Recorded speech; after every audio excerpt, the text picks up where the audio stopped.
Kerajaan Mataram Islam, abad 17–19.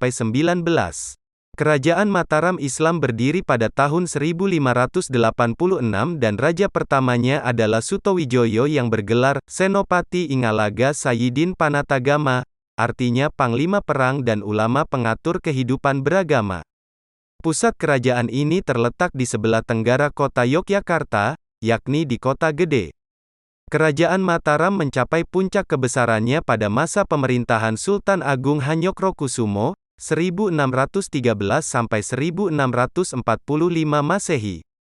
Hal itu merupakan cerminan dari kebesaran jiwa, keberanian, keuletan, dan kecakapan serta kuatnya kepribadian Sultan Agung. Ia adalah seorang militer yang ulung, organisator yang berhasil, ahli politik, ahli sastra, ahli filsafat, dan sangat mementingkan urusan agama. Dalam sejarah Islam, Kesultanan Mataram memiliki peran yang penting dalam perjalanan sejarah kerajaan-kerajaan Islam di Nusantara. Hal ini terlihat dari semangat raja-raja untuk memperluas daerah kekuasaan, dan mengislamkan para penduduk daerah kekuasaannya, hingga mengembangkan kebudayaan yang bercorak Islam di Jawa. Pada masa Sultan Agung, banyak prestasi besar yang dicapai, antara lain sebagaimana berikut. 1. Memperluas daerah kekuasaannya meliputi Jawa Madura, kecuali Banten dan Batavia, Palembang, Jambi, dan Banjarmasin. 2. Mengatur dan mengawasi wilayahnya yang luas itu langsung dari pemerintah pusatnya, Kota Gede. 3. Melakukan kegiatan ekonomi yang bercorak agraris dan maritim.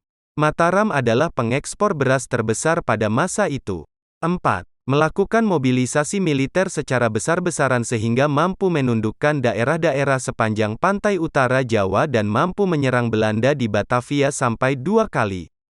Andai kata Batavia tidak dipagari tembok-tembok yang tinggi, benteng-benteng yang kuat, dan persenjataan yang modern, sudah pasti Batavia jatuh ke tangan Mataram.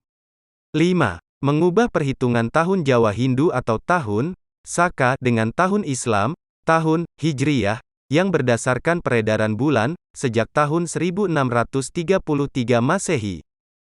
6. Menyusun karya sastra yang cukup terkenal, yaitu sastra gending dan kitab suluk. Misalnya Suluk Wujil, 1607 Masehi, yang berisi wejangan Sunan Bonang kepada Abdi Raja Majapahit yang bernama Wujil. 7. Menyusun kitab undang-undang baru yang merupakan perpaduan dari hukum Islam dengan adat istiadat Jawa yang disebut Surya Alam.